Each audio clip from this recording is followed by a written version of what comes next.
Real story কালিম্পংয়ের Morgan house. ভাবে আপনাকে এখানে আসার পর কোনো না কোনো ওয়েতে এরা বুঝিয়ে দেবে যে হ্যাঁ আমরা এখানে আছি। আমরা এখানে আছি। শতরূপ চক্রবর্তীর ভূতের অভিজ্ঞতা। Real story.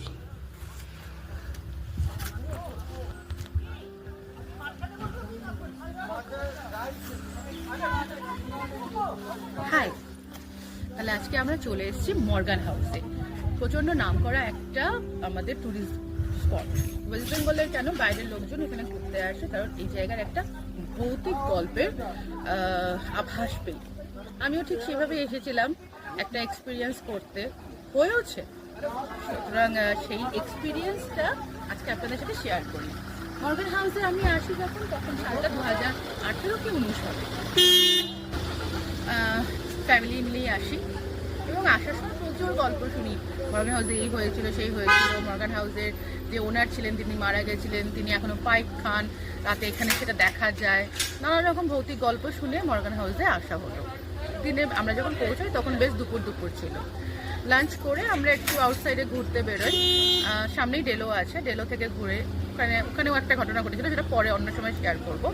ঘুরে যখন ফেরত আসি বিকেল ঘটনা হতে না হতে এখানে একটা বেশ ঠান্ডাটা না বেশ গা ছমছমে ঠান্ডা। আর যখন একটা জায়গার ভৌতিক ব্যাপার থাকে তখন আপনি দেখবেন না চাইতে একটা ওরকম একটা ফিলিংস আপনার মধ্যে চলে আসে, এই বুঝি কিছু হলো, ও বুঝি কিছু হলো। এই করতে করতে আমাদেরও বেশ রাত ঘনিয়ে এসেছিল। রাতে ডিনার শেষ করে যখন যে যার রুমে আমরা, তখন গল্পই করছিলাম। কারণ বাইরে ঘুরতে এসে একটু যদি আড্ডা না মারা হয় তাহলে কি হয়, যে ঘটনাটা ঘটে এবার সেটা বলি। সাডেনলি আমাদের রুমের বাথরুমে যে গিজারটি ছিল, হঠাৎ করে সেখানে একটা আওয়াজ হয়। গিজার অন হওয়ার পর, গরম জল হয়ে যাওয়ার পর যে আওয়াজটা হয় সেই আওয়াজকে ফিল করি। সঙ্গে সঙ্গে বাথরুমে যাই, দেখি গিজার অন হয়ে আছে। গিজারের সুইচটা অফ করে আবার চলে আসি। বেশ খানিকক্ষণ আবার কিছুক্ষণ যাওয়ার পর আবার সেম আওয়াজ।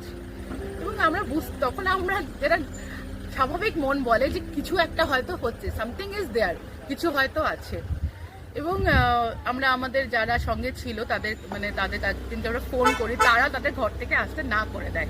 এই মুহূর্ত অবস্থায় আমরা যে রুমে দুজন ছিলাম, আমি এবং আমার বোন, আমরা দুজন সারা রাত প্রায় জাগা। এবং যেটা ফিল করি সেটা হচ্ছে বাইরে থেকে প্রচন্ড কুকুরের ডাকের আওয়াজ। যদিও অতগুলো কুকুর একসাথে ডাকার কোনো মানে ছিল না, তবু সেই আওয়াজটা পাচ্ছিলাম। বেশ অনেকক্ষণ কেটে যায়, হঠাৎ জলের আওয়াজ শুরু হয়।